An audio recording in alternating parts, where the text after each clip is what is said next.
Hey everyone, happy Saturday, happy May, happy all of that. So glad to be with everyone today.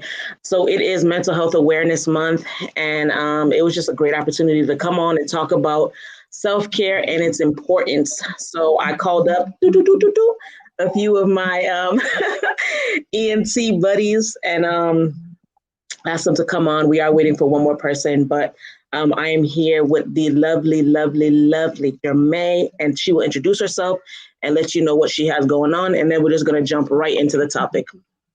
Okay. Hello, world. My name is Jermaine. I am a mental health counselor. I also have my own counseling business, the Fighting Chance Services. I am on Facebook. I am online. I am on Instagram. I'm just here to help people. I work with young people, old people, but apparently I'm a teen whisperer because I have a lot of teens. So I'm glad to be here, Steph. Awesome. So I was thinking like, oh my gosh, we've been in this pandemic. Oh, here's Tristan. I don't know if you can hear us, but right, technology. But this is it. Like, this is what we've been experiencing the whole pandemic, like having to adjust, move through, how do we get through and all that jazz. So I was thinking, I'm like, I don't want to say we're out of the pandemic because we're still very much so in it. I saw like a lot of people struggling with self-care or understanding the importance of self-care, like why we need it, what is it about self-care that we need that can help us get through the pandemic? So I'm like, let's just have that conversation. And especially working with different demographics, like what does it look like for kids? What does it look like for older people? What does it look like, for those who are just unaware of what it is? Like, what does all that look like? Right. Oh, that was a question? I mean, it's a conversation starter. It's like, what is self-care? What is self-care to you? That is a question. What is self-care to you?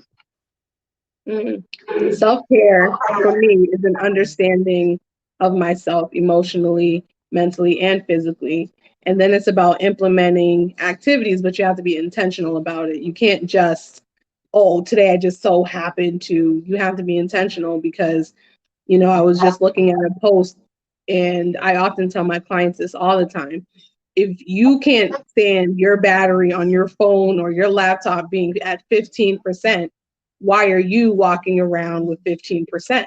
Like, you have to recharge just as much as your electronics do. And people don't know how to tap into self because they're so focused on kids and work and family. And it's like, okay, but what good are you to them if you're not okay? Like, we all wear different hats, but we can't be useful and effective if we're not tuned into self. We can't. And you know what? I always liken it to the oxygen mask that's on airplanes. Like, they even tell us, like, the first thing they say is secure your own oxygen mask first, and then you can take care of someone else. That's what I feel like self-care is. So I like that. Like, the phone battery, like, okay, dying, is going low. People trip and run and fall all over themselves to go plug that thing back up. We should be doing the same exact thing. So I'm going to bring Tristan back in the stream. Let him introduce himself, and then we can get further into the conversation. Hey, Tristan. How you doing? Good. Can you guys hear me? Yes, we can hear you. We can hear you. Yeah, we can hear you. We can see you. Can you just share a little bit about what you have going on, like who you are? Why is she so big? Wait, wasn't she just born? Hold on. That looks like a whole adult. Come here. Yeah. Hi, Kelly. Yeah, hi. Oh my gosh. Hi, yeah, this is my self-care. I got to make sure I'm energized and I take care of myself. I make sure I take time for myself, whether it's reading a little something or going for a walk, going fishing, just something to release my mind off the stress. So I have enough energy to take care of this little one right here. Yeah, I mean, and that brings up another point. Like, what? Yeah, Callie. What is our motivation for self care? Like, that's the real question. Like, what are we motivated to even take care of ourselves for? So, if you're a parent, it should be your kids. If you're not a parent, maybe it's your career, it's your family. Like, you want to be around for a long time. Tristan, can you just give us a little backstory or a little backdrop of who you are, what you got going on, please? So right now, I just got promoted. I work at Brockton High. Next year, I'll be starting as a school adjustment counselor at the high school. I graduated from Yes. Brockton High. I'm trying to give back to the students, give back to my community to show the students I sat in those same chairs. Just because times may be hard doesn't mean that's the end. Sky's the limit. If I can do it, you can do it. I want to be a testimony. Like I was in your chairs, just like you guys. I made it. You guys can make it. Absolutely. I mean, and it's like, all of us coming from Brockton and then all of us going to Eastern Nazarene. It's like, all right, so how does it look to give back? I mean, I think that's awesome. I think they're very blessed to have you there. Like, because that's why I wanted a male perspective. I feel like women, we kind of got the self-care thing on lock, right? Like we'll go to the spa, right, Jimmy? Like we'll go to the spa, we'll get our nails done, we'll get our hair done, we'll go get with a group of girlfriends. But like, what does it look like? What does self-care look like from a male perspective?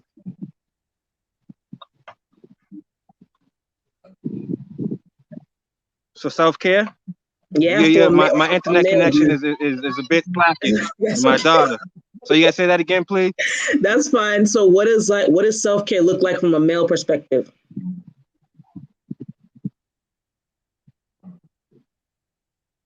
Anything you do that's gonna make you feel better. Like me, sometimes I go get my feet done. It makes me feel good. It's not make me feel any less of a man or anything. Like I go to the spa too, massages, release all the stress stuff I can't get to. Okay, right. I'm with it. I'm with it. I'm like, yes. But I mean, I think it's good to hear that because I feel like men need to be encouraged to get self care. And sometimes it's just like, oh, I'm just going. So I'll ask another question like, what are the best times to get self care? Or like, where do we have to get in our life that we know we need self care? I think, and I tell people all the time, self check-ins are important. And if we use a rating scale like 1 to 10, if you know that you're getting lower, if you're hitting those 5s and 4s, but everyone has their own tolerance level. Some people can strive well at a 7. Other people are breaking at the seams at a 7. So find your threshold, understand where it's at. And then that's just not for your mind. It's emotionally, physically too. Like if you can feel yourself feeling groggy and you're just like, the energy is not there, it's probably time to do some self-care. If emotionally you're stressed, you're irritable, you want to cuss people out just for breathing, you should probably be doing some self-care. If I don't know, mentally, your mind's all over the place, you're scatterbrained, you're forgetting stuff, probably time for self-care. Yeah, I think it's that. right. I was gonna say the same thing. Like I third that because it's like, and I feel like being aware, self care is being aware. Like you have to be aware of what you need. I mean, this pandemic really it was a lot. It was a lot. Like the whole world shut down. So I feel like self care in the pandemic is so necessary because we've been through such a traumatic experience. And then I also think that people think self care is sometimes, it's a trip to Hawaii or like a trip to Jamaica. It is, but it can also be taking a nice bath at home or reading a nice book as well. Right. Sitting in your backyard, thinking you're in one of them places. Use your imagination. Right. That's what we got it for. Right. That's right. Absolutely. That's self care as well. Jermaine, what are some of your favorite things to do for self care? So I just started painting. That's amazing. Yes, ma'am. All those paintings behind you, I was like, ooh, inspiration. I love to paint. I've learned to say no. Girl. I've learned how to not be, my pastor's always saying, you're not a dumpster. So don't let people just approach you with any type of garbage and think it's okay to leave at your door. Like, so I'm learning how to set up healthy boundaries, praying, painting, journaling, unplugging, like letting work stop at 8 p.m. and walking away and not stressing about it. I mean, therapists have therapist anxiety. So it's like, oh, did I say the right thing? Was that the right thing that I did? Well, crap, did I miss something? I had to learn how to stop doing that. I'm like, you know what? I'm gonna pray about it and just like trust the Lord for the rest. Right. Like it is what it is. I mean, I think we sometimes are like, everyone, you need self-care, but then we as a therapist, we're like, we don't do it for ourselves. I mean, I was just having this conversation the other day, like remembering that therapists are humans too. Like we have our own set of issues and problems. Someone had mentioned that they got really offended that their therapist had canceled on them. You know, like they took it really personally. They thought it was just really unprofessional. And I kind of responded like, hey, who knows what they had going on? No, like self-respecting therapists will be like, you know what? I just want to cancel because I know that's going to make someone feel bad. Life happens to therapists as well. Right. And because it does, we too need self-care. Like, you know, like, yeah. And I realized that I spend so much time tending to the needs of other people that by the time it comes to Jermaine, I'm like, I'm too tired. I got time for myself. Can we talk about that? Can we really talk about that? Like, we're so used to pouring out. Even if you're not a therapist, they're just very helpful people who are just so used to pouring out. But when it's time for them to pour into themselves, that cup stays empty. Oh, yeah. Because all we know to do is pour. All we know to do is speak life. All we know to do is help and assist. And it's like when we come home and we're just like, wow, that was a long day. All we can do is like take a shower and go to sleep. And then our problems just kind of get left untreated. And then they're just piling up. And then we're wondering why, you know, my cup is empty. And so I think the beautiful thing about being a Christian is that, you know, God is saying in the scripture, talks about our cup runs over. So it's like, great, God, if you keep pouring, I'll keep pouring. And we're just going to have to go with that system. But even then, I still have to check in and say, how much time am I giving other people? And how much am I giving myself? Like, I am a useless instrument if I got broken pieces. No, I didn't know you came on here to preach. Where's my offering? I didn't know you came on here to preach. Jay, you're hitting it. You know what I mean? And then we can float into like self-care. What does that look like in the church setting, right? So like you're serving. You could be on the usher board. You could be on the choir. You could be a trustee. You could be doing something in the church. What does it look like to take a step back and say, you know what? I know that I'm about to burn out. So first we have to know what our burnout looks like. You mentioned that before. You know, the level is different for everybody. Of what could reach a 5 for you, maybe I can only stop at number 2. Like I'm not trying to push any further because that's for me. You know, so it's just encouraging people, man, that was good. It's really seriously like encouraging people to first of all surround ourselves with people who will pour into us. And situations that will pour into us because we're pouring out.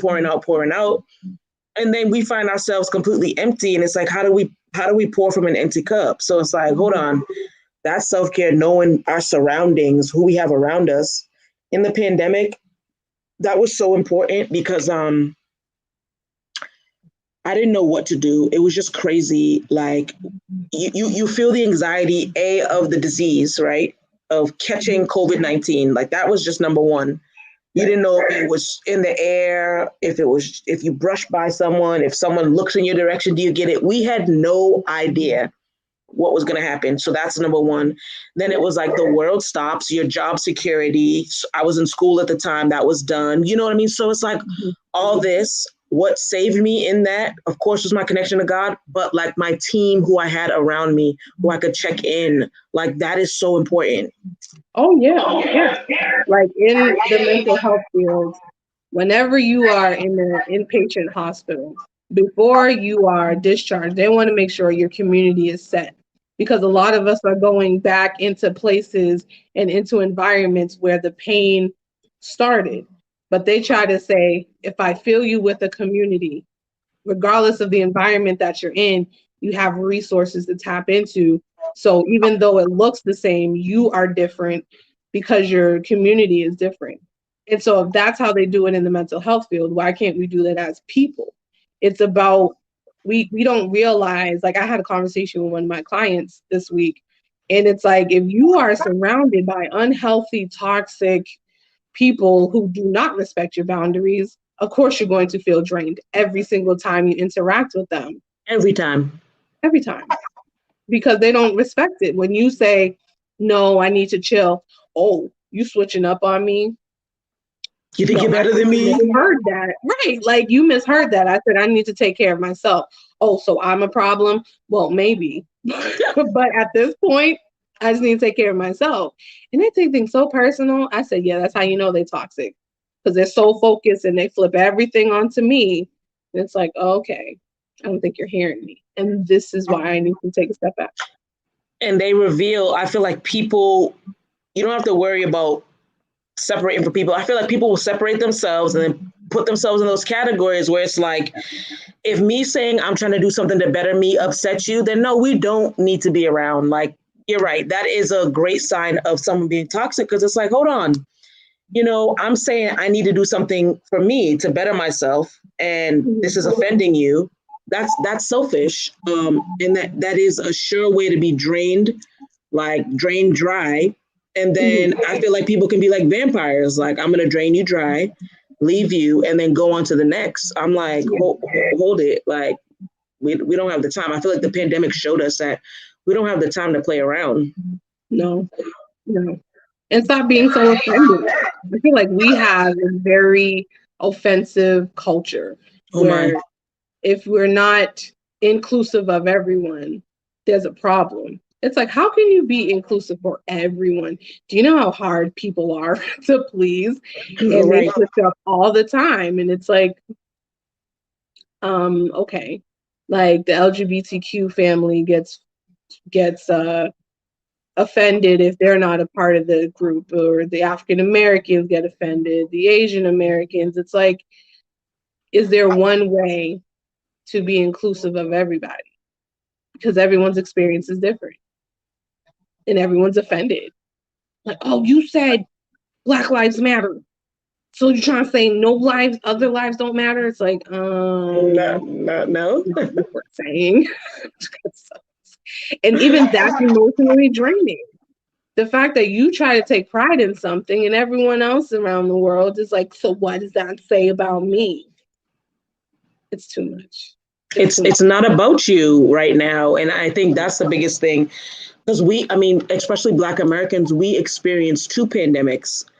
It was, COVID-19, but also the killings of all the Black men and women. I'm like, what's going on? Right. What happened? Like, so having to deal with that, I think, was just so stressful. I found myself listening to like a lot of soaking worship music to really like get myself like together, because if we let our thoughts just go all over the place, it's hard to wrangle everybody. Like, you have to like lasso your thoughts back in. It's hard to wrangle those thoughts in, and it's hard to focus on ourselves. I love the tagline that self-care is not selfish. Yeah. It's not. It's not that we're just focused on ourselves only, but in a way, in this time, yeah, because if I'm always building someone else up, or we're always building someone else up, or always giving to someone else, we're left, just beat down, broke down, and that's no good for anyone. So I love that. It's not a selfish act to have self-care. It's necessary. Sorry to get churchy on all of you. You churchy. But, like, oftentimes when you read in the Bible, Jesus Christ is the example, right? And so there were times where like he had to dip and dodge out of crowds because they were requesting too much from him. And he's like, this isn't my time to do it. And I understand your need is great, but this isn't my time. And so he had to often like disappear in the midst of the crowds because they're like, oh, I just need to be healed, or I just need to be touched, or I just need a word from you. And even Jesus was like, all right, let me go over here. Even when he was praying, he had to pray in his alone time. Like, y'all disciples come, but I'm gonna be over there. Y'all pray over here, I'm gonna be praying over there.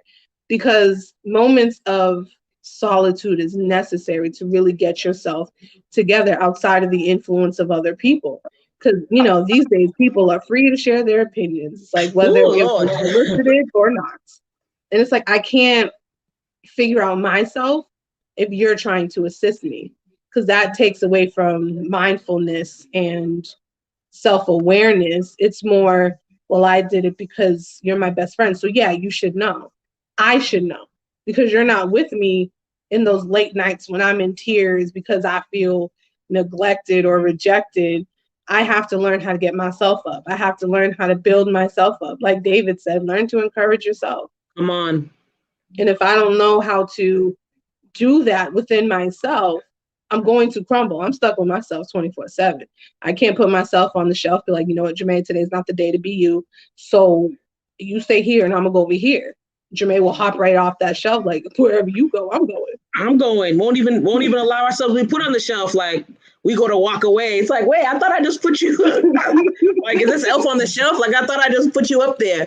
You're absolutely right. I mean, Jesus literally vanished. Like, you know, that meme is like that guy disappears. Like, he literally like disappeared. He passed through. He had to go away. If Jesus, the savior of the world, can practice self-care, we as mere humans, we have to do the same. Yeah. Yeah, that's such a good point. I mean, and that's able to be applied whether you're in church or not. You know, if you're a human, okay, so I'm not talking about gender, anything. If you're a human, you need self-care. And listen, aliens need self-care too. Everybody. If you're a being, I want to be inclusive, right? Yeah. Yep. If you're a being alive, if you're alive, you need self-care. It's just so necessary for us to really practice this. And I'm like, I think the pandemic really helped us to see how little we were practicing it. How we weren't practicing it the way that we really should be. I mean, other countries, they take like a 3-month break, or they take a siesta. They send everyone home and go home, and you have lunch with your family, and then you can come back. In America, we work until we drop dead. Then they scoot us over and just push someone else in there. It's like robotic, it's like, hold on. Mm-hmm. Yeah. Because I think we lost the understanding of humanity. Yeah. Like, we are human beings, not human doers. So we have to be and understand as a person, as an aura, as an energy, whatever you want to use. I have to know how to be that. And I feel like before the pandemic, we were such a rush to do stuff. Oh, the hustle and grind, the hustle and grind, the hustle and bustle of the world. Yeah. And it's like, okay, but who are you outside of all of that? And I feel like that's what made a lot of people uncomfortable, because they're like, shoot, I don't know. Who am I when I'm not working 40 hours a week? Oh, I don't know. Who's my family that I live with on a regular basis? I don't even know them because I'm always out of the home. Not my work family. Right. Who's my real family? You're right. Yeah. And it made us focus on ourselves. A lot of people weren't comfortable with that. Like, thoughts we had tried to suppress, things we had tried to keep down. The pandemic was like, sit down and deal with this stuff. And so that's self-care, taking care of our thoughts, like making sure that we're okay. But that's true. What's our identity without work, without the commute, without the hustle and bustle of going here, going to meetings here? What's our identity? A lot of people had to sit with that. Mm-hmm. So what did you do to take care of yourself during the pandemic? You asked us what our self-care was. You right. So I was so fortunate to be like kind of quarantined in with one of my best friends, who I consider my sister, Chanel. Chanel, her sister, Chanel's daughter, and Chanel's nephew. We were all like together in one spot, and we just were like a family, like that Acts 2 church. Like we just all brought everything we had, and we just went shopping together, like food shopping. Like we split up everything. Everyone cleaned up, did your chores. Like it was like a family. Like we were like on a compound, a family, and we really were able to process everything together. Like I'm a verbal processor, right? I need to be able to speak my thoughts out. Even if someone doesn't, I don't want to say agree, but even if you don't give me advice back, excuse me, I just need to have my thoughts out. So that's what we're able to do. We're able to process. We discovered the soaking worship music in the pandemic. And I really was able to spend the time with God that I claimed I didn't have the time to do because I was so busy. But now I don't have an excuse. So I was able to really take that time. I was able to journal. I was able to write. I want to write a book. I was able to get my writing down and do that. Like music played a huge part in that for me, but it was just really big. I'm an extrovert. So being around people in that safe way, that was my self-care. Helping out, lending a helping hand. That was it for me. Mm-hmm. So in this time, what did you notice about yourself that you didn't know before? I think it was like my level of resiliency. Like I feel like I might have thought I was stronger than I was. Because strength looks different in a pandemic. How you know what I'm saying? Yeah. I'm a tough girl. I'm like, let's roll through this. But then I'm like, wait a minute, like, do I still have to be this strong? Or can I show that I'm not a robot, and can I be a human and feel my feelings, express myself, still build up my resiliency and strength, but not have to be so strong. That's what I was able to really like discover in the pandemic. What about you? What didn't I discover? I think the major one is that I function way too well in dysfunction, and that's not the way it's supposed to be. So I have to learn how to organize more effectively and not allow God to always clean up my mess. I know how to depend on the Lord way too well. And he's like, if the Holy Ghost resides in you, you have power. That's what the word said. Now, what are you doing with that power? You just putting it on the shelf and expecting me to come and be like, hey, Jermaine, that's all right. I'm going to clean this up for you again. Or are you going to use some of that power to change the trajectory of what you're doing and to clean up your own mess and to have a boldness to be about something? And I was like, well, Lord, you got that right. You got that right.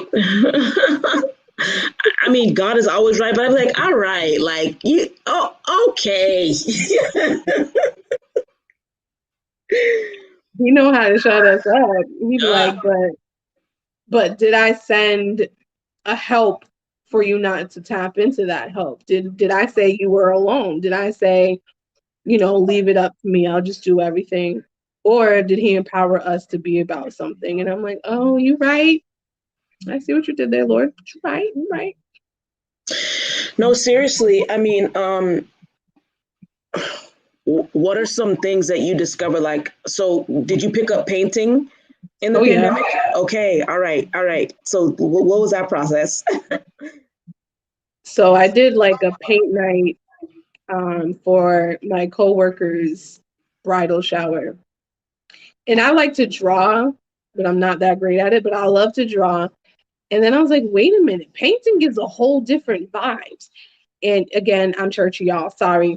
But I'm just like, imagine the Lord doing this to the skies and to the trees and to the grass. And it's like, Lord, I just want to tap into like 10% of your creative ability to be able to do this on a regular basis. And it's just like, watching the strokes and watching the colors come to life. And because when you do stuff like that, they teach you how to do bit by bit. And you're just like, this don't look like not near nothing right now. And then you step away and you're just like, oh, look at that. There's the trees. There's a landscape. There's the water. And it looks so beautiful. And I said, I'm going to have to do this more often. You put on some gospel music in the background or some jazz. Learned I like jazz music, by the way. Come on, Jess. Put on some jazz. Facts. Them horns. Anyway, you just kind of get lost in the thoughts of the paints and it's great. It was great.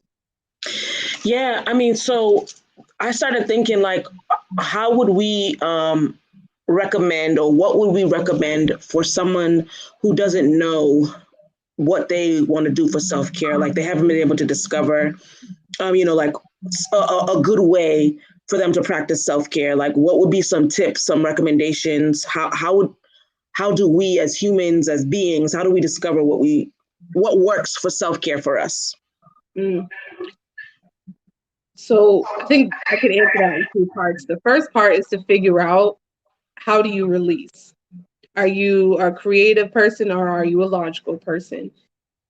Because self-care, what it does is I believe it opens the gateway and allows a lot of things that have been blocked or held back or buried to just kind of like flow out. Sure. So you have to figure out, like, am I a creative person? Maybe I should do something creative. Draw, paint, color, put my hands to work, find something for my hands to do. And then it just kind of flows out and you're like, okay, I'm good. If you're a logical person, maybe reading something, researching something, discovering something, put that mind to work. Well, not too much, because self-care is about really just relaxing and releasing. So don't be out here trying to solve trigonometry problems for self-care. But maybe you're reading a book and you're just like, ooh, that's interesting. Ooh, I like that. Ooh. It's supposed to open up yourself to something above yourself and just really connect to it. I love that. Something above yourself, something that causes you to come up to like a higher level. And when we do that, we're able to escape, the level that we're on. So like if work is really dominating our entire life, when we practice self-care, whether that's listening to music, going to get nails done, hair done, spending time in nature. I mean, that's like so amazing to me, spending time by like a nice beach or like a brook or like just going to walk amongst the trees. I feel like all that clarity out there, I'm like, I want to absorb whatever clarity is out here, like all that clear sky. I'm like, I want that in here. So I love that. You elevate yourself somewhere else. You leave because what's going on down here is a little bit stressful. So the jazz music, you get lost in that music, in the horns, in the piano, in the whatever, like the singing, and then painting. And I feel like it's something that you need your mind to do it. But it's not, that's okay. I was like, motorcycle. That's okay. That's okay. It's like you need your mind to do it, but it should be mindless in a way. So painting, you just like stroke, you kind of get lost in that. I mean, absolutely. Listen, for those of us who are logged on, drop some of your favorite things to do for self-care, whatever that looks like. And we could put them up on the screen because it looks different for everybody. But I love that you said that. I mean, you've been preaching this whole time since we pressed live. I mean, I already know you're anointed. I mean, that's a done deal. But you just been really hitting it. You go above yourself. I was like, oh gosh, like what? Absolutely, you do. Yeah, you got to come out of yourself, because we get stuck in these little what do they call them? Pods of a body. We're just so stuck. Earthen and vessels. It's like you gotta connect to something other than self during self-care. That sounds like counter, but it's really about who am I and what do I need in this moment? Do I need a touch? Do I need a feeling? Do I need a solution, a resolution? What do I need? And that's the question that you should start to ask yourself. In this moment, what do I need? Now, if you said a substance, well, I mean, let's try a healthier one first. Let's try a healthier alternative. But like you said, people, they do stuff differently. Yeah, they do. I mean, so it's like, okay, if that's the entry into this self-care, like I feel like we should just get people there because Yeah. people, everyone included, are not at a self-care space. So it's like, and like I mentioned before, even way years ago, hearing the term self-care wasn't as popular, but it's kind of floating around. I'm thinking, okay, well, I need to book this trip to Japan because that will be my self-care. Oh, that'll be great. That'll be wonderful.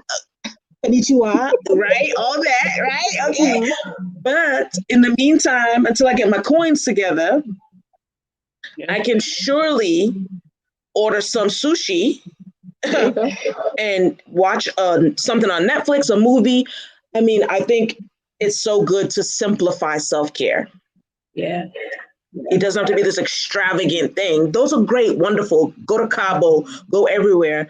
But self-care is simplified into something that brings us out of where we are, higher up, and allows us just to kind of relax and chill and take a breather and take a pause where we weren't able to before. Yeah. I mean, I am a fan of traveling, getting out, because sometimes you do need a break from whatever like muck you're in. Sure. But one thing I think is also important is if you create a space for yourself wherever you are, at work, at home, create a space in the car, like create a space that is safe for you and where you can kind of release even in that, because some of us come from hostile environments and we need a safe space to escape. Even if it's like a closet and it's like, well, let me just make some room. Let me shove some things around. So when I'm in my closet and I got music playing or I got my book, let me make that comfortable. Even though it's like a very small space and you might be big like me, I'm a bigger, but I mean, if it works, it works. If it works, it works. Absolutely. It's true. It's like we can make self-care what we want it to be, and it looks different. We don't have to compare someone else's self-care to ours. You like jazz. I mean, I do too, but let's say I didn't. I'm not like, oh, I gotta go like jazz. No, that's what you like to do. I like to read. I like to write. I like to just listen to music and close my eyes. And like I have this pink Himalayan sea salt lamp. I turn that thing on, light it up. Man, you can't tell me anything. Leave me be. Leave me alone. Right. Like you can't tell me a word. So it's just important. You kind of make your own oasis. I love that. You if it's a closet, if it's a little corner in your room, you make your oasis and you go in there and you're transported into your place of self-care. So for parents who like you have the kids in the house and they're working from home and they're going to school from home, even if it's the bathroom, listen, there's so much self-care that happens in the bathroom. You don't even have to be using it. You're just in there. Something about, man, I'm in here like, oh, shoot, so many hours have went by. I'm like reading. I'm like, there's something so just nice. So we can create our own spaces of self-care. And I feel like the pandemic is about to ramp back up. I mean, I know a couple of people who have COVID-19, so another shut-in could be, even with the vaccine, we don't know. That's not what I hope, but it could be. So it's important for us to really look like, what can we do moments of self-care while we're still locked in? Right. Yeah, because you never know. It's the unpredictability that causes people anxiety. Yeah. And I don't know how many cases of anxiety that has popped up since then. Because it's, well, what if this and what if that and how do I do this because I don't know. And I tell people, you have to be confident within yourself. When you don't know what's happening around you, you have to know what's happening within you. So it's about building up your confidence, building up your skill set, understanding yourself as a person so that when you get thrown anywhere, you know how to function. Like my pastor is an Army vet, And he's always talking about you go through basic training. If they put you in the desert, or if they put you in the wilderness, if they put you on a rainforest, wherever you are, as a soldier, you know what to do because you understand how to use your environment for survival. Why is that any different as a person? You have to learn how to survive no matter where you are, and you develop skill sets to say, like, listen, I'm gonna have to make this thing work. If 2020 didn't teach you anything, you got to learn how to adapt and make your situation work. Come on. Absolutely. We learn how to pivot, like, and pivot quickly. So it's like, all right, this unpredictable thing happened. I mean, no one predicted this. I mean, who saw this coming at the end of 2019? Everybody's nobody but the Lord, you know, and everybody's ready to go into 2020 and like, oh, this is great. Come February, I mean, March, we're like, hey, what is going on? I mean, you're right. The amount of anxiety that was there. It is good to develop those self-care skills so that, you know, when you do it in basic training, nothing's going on. They're not fighting a war in basic training. You're just doing it to learn the skills. So look, if anybody, you don't have a self-care routine, like, find what you like. If it's singing, if it's music, if it's painting, jazz, you know what I mean? If it's raking sand, if it's doing crossword puzzles, Sudoku. I love huge coloring books. If that's what it is, whatever it is, nothing is too silly, nothing is too small, nothing is too young-minded. Like, whatever it is for you, do that. Because we don't know what's going to happen. And in times of stress, we can tell when we're about to, like, okay, I need to do some self-care because I'm reaching my limit. It's about being aware, like self-aware. What do I look like when I'm right on the edge of going over? Like, I'm right on the brink, right? So not outside of the pandemic, because I feel like we all just went over the edge. It's not like we're teetering over. Nah, like we all just went over and now we're just all swimming back and trying to come back. But the thing about it is, it's like just getting the plan in place and having it set so that when that fire alarm is pulled, we know the emergency exit and we know how to get out. So that's extremely important. Right. A blueprint of how to get through this. A blueprint. No, she did not take a nap. A blueprint. You churchy too. Yes, ma'am. Very churchy. You need one. Yeah. The same way you have an escape plan and a blueprint, you have to understand, like, these are safety precautions. These are things that I'm going to do. These are intentional activities that I have for every single level of stress that I'm in. Because maybe, like, if you have like a tier list where you work and you say, for every level of stress, I have 1 or 2 coping skills there, because I can't allow myself to be like soda in a bottle where life is just shaking me up and the wrong person at the wrong time is going to twist that top and I'm going to explode. And we can't allow that. We can't allow that. We have to say, like, all right, what can I do to slowly let the air out so I don't explode? Am I going to walk away from something? Am I doing check-ins? Am I spending time in solitude, and not just to seclude myself from other people, but give myself time to work on me silently in the absence of other people? All of those things are necessary. And, you know, you can be the biggest extrovert ever. That just means you find energy from other people, but that doesn't mean you can't recharge without them. Right. You just have to find out what works for you, develop a blueprint, and follow that to the T. And if things change because you change as a person, your needs and desires change, cool. Then go back to the drawing board.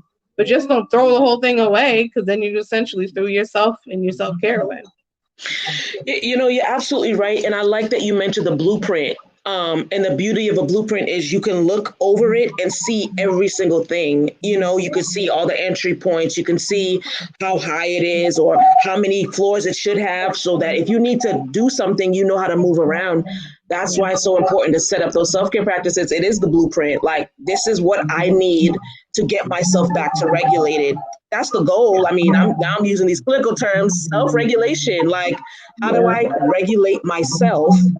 What do I need to regulate myself? That's what self-care is about. Like, I'm regulating myself in a pandemic and outside of a pandemic. How am I regulating myself What am I doing to regulate? I'm looking at the blueprint. I'm looking at the safety evacuation plan. Okay, this is how I get when I need it. This is what I do after that. Like, I'm just, yeah, it's just needed, and it has nothing to do with gender. It has nothing to do with race, ethnicity. Everybody needs self-care, no matter what. No matter what, we need it, and it's just a good practice to have. And I was like, man, you said something that I really liked, and it was before. No, saying no is a form of self-care. My God, please talk about that. If you're a yes person, or if you're a people pleaser, that means you don't have boundaries. That means every and anything has access to you, and you're just like, all right, yeah, let's take that. But then what happens is that because you don't say no, everyone's always knocking at your door, regardless of the day, the time, whoever they are, whether it is something small like, hey, I just need a cup of juice, or hey, I need you to sit with me in the hospital because whatever. And you say yes to everything. The only person you're saying no to is yourself. My mind. mind. So you can't effectively be a person if you're always saying yes to things and people. And then it's like we said before, then when it comes to your stuff, it's like all these people that you said yes to, how many of them on the list say yes to you? Most of the time, not even half of your list. Not Probably even. like a quarter is like, oh yeah, if you need something, I got you. That whole saying, I don't know why people say it when they don't mean it. If you need anything, I got you. So when I call you, I expect to but that's a no. They're just like, oh, see, that was just a saying. That's disappointing. Very. So if I do that to you, then I'm the problem. But why is it not reciprocated? Like these one-sided friendships and relationships that we have to really take account of those and to be like, what am I gaining from these things? And that's another self-care thing. When you engage yourself in stuff, am I gaining anything from it? Am I doing this because, I'm just a giving person? Cool. But then what am I going to do to fill my cup back up again? That's what self-care literally means. If I'm going to pour, and if I'm one of those people who give 100 to everything, great. Be that. But then also find something that's going to rejuvenate, recharge you, and so that you can keep going. But know how to say no. It's absolutely necessary because people will not respect any boundaries if you don't put them up. You're right. I mean, boundaries help us to know when someone's going too far. Like that's why they have guardrails on the road so that you're not like rolling over it. Without boundaries, we're letting people enter into spaces they should not be in. I love that. My mother says that no is a complete sentence. Like, no, I'm like, okay, mama. No further explanation needed. I don't have to elaborate. No. And that's it. Period. That's it. Nothing else to say about it. No. So when we're saying no, we're taking care of ourselves. We're saying, I'm placing this boundary in. And it goes back to what we were talking about before. If someone is offended by our no, then they have no business being around us. Right. Because I hate to say no. Oh my gosh. I hate to say no. I love to help everybody. Oh my gosh. When I have to say no, I feel so bad. But then I don't, because I'm like, I needed to say no because I needed a moment to breathe. And you know what I don't like when people say, well, what are you doing? Why is that your business? I don't care if I'm just laying in my bed. Right. With the lights off. That's what I can do, so the barriers are like, don't regulate my time, don't regulate my space. I'm busy. I'm very busy, and that's that. Yeah. Right. So because that's why the boundaries are needed.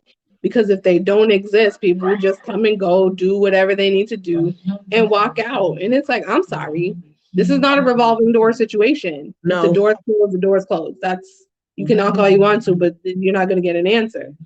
Now, if you remove the door, that's going to come in and out and just leave whatever mess they have because you're a yes person. And so, oh yeah, I'll clean that up. That's fine. Oh yeah, I'll do that. That's fine. And it's not fine. And until you decide to put yourself and make yourself a priority, that's another part of self-care. Prioritize yourself. And it's not a selfish move. It's a move that's necessary because you were not created solely to give any and everything to everyone else. Who am I as a person? How do I know where my efficiency is at if I don't understand myself? Like I said when I introduced myself, I love working with young people. I know I was created for them. But how would I know that if I never said, okay, God, what giftings, what talents, what wisdom do I have that I can give to them? I'm not effective as a person. I'm not effective as a minister, teacher, therapist, if I don't know who I am, if I don't know my strengths, if I don't know my weaknesses. They're just some young people I can't work with because I'm like, ooh, let me hold them. Let me just do life for them. Right. You gotta know yourself. You do. So believe it or not, we've been on here for 50 minutes, right? I do just want to talk about what does self-care look like for young people, and is it the same process? Not that they're like some different species, but is it the same process of discovery as it would be for adults? I think it's harder for young people because they're still discovering self. My caseload is literally half and half. And so I tell my young people, don't wait until because they think they got time. And I said, not at all. Like, y'all are dying more than we are.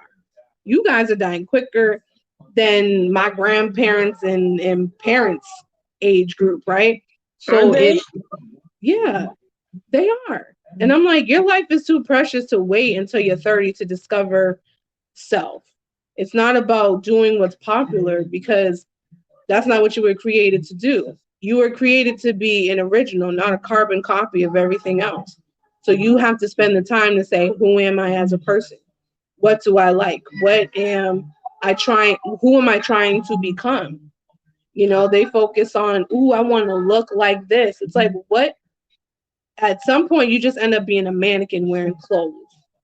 We don't need mannequins. We need people. We need game changers. We need influencers. We need people who are, I don't care what I have on, but what's coming out on the inside of me, that's what's important. And that's what influences change. So stop worrying about the J's that you need to get, the Chucks you need to get, the Crocs you need to get, the Nike outfit, the distressed jeans. Focus on who you are as a person, as an individual. That's where it matters. That's where life is coming from. Like I was just telling other people, they get so stuck on this suicidal stuff. And it's like people who are suicidal are not attracted to death. They lost their vision to live. And so you have to find out, why am I here? Why was I created? Why am I going through what I'm going through? Because there's something deeper and better. That should be my focus. Not because the opposite of living is death. I have to find a reason to live so death is not an option. Oh, yeah. Sorry, I be getting preachy. My bad, y'all. Just be trying to talk.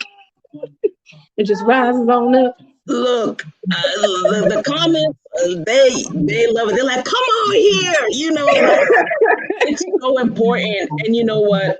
I'm so glad, first of all, that you were really just willing and able and available, to be here. And this is why you have such great knowledge. You know what I mean? It's like, and we need that. We need to have just a real conversation about what this looks like, what self-care looks like, so that we can just keep going forward. You know what I mean? So it's for the parents who, want to help their children discover what self-care is or what this looks like. How are we processing through this? And self-care can look like something different for a whole family.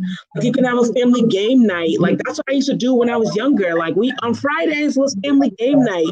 That was our self-care.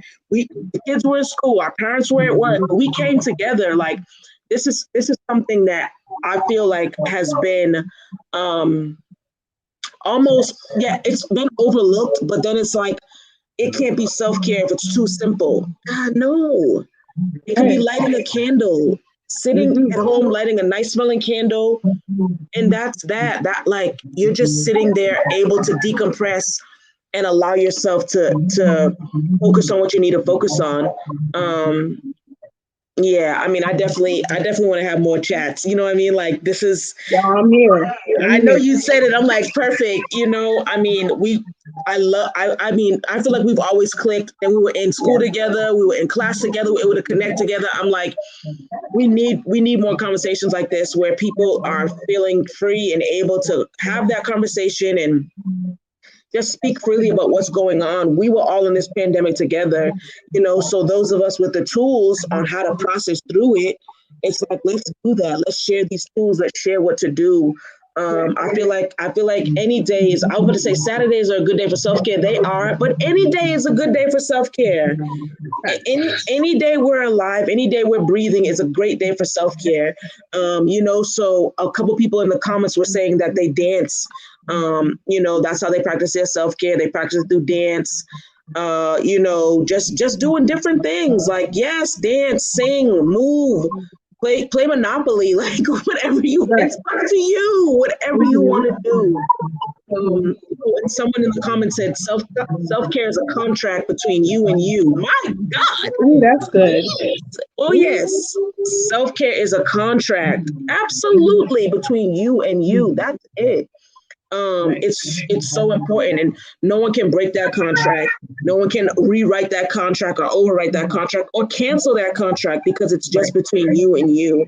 I love that. So in the last few minutes that we're going to be on, can you just provide like an affirmation for those looking for self-care? You know, like if someone's struggling with, what do I do for self-care? I know I need it. Can you just give a few like positive words of like what we can do to find self-care? Choose yourself.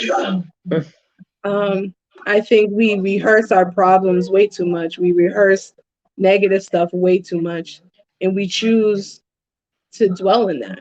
Choose yourself. Choose to love yourself. Self-care is hard for those who struggle with low self-esteem. So just remember to choose yourself, because you're with yourself all the time and you have something to offer yourself in the world. So choose yourself. Choose yourself. Y'all hear that? Choose yourself. And it's not you being selfish, or it's not us being selfish. Choose yourself. It's important. Just like we want to make sure everyone's taken care of, no one's going to take care of us better than we take care of ourselves. How much self-care we give each other or ourselves is how much love we have for ourselves. So low love is low self-care. Right. High love is high self-care. Right. Okay. We teach people how to treat us by how we treat ourselves.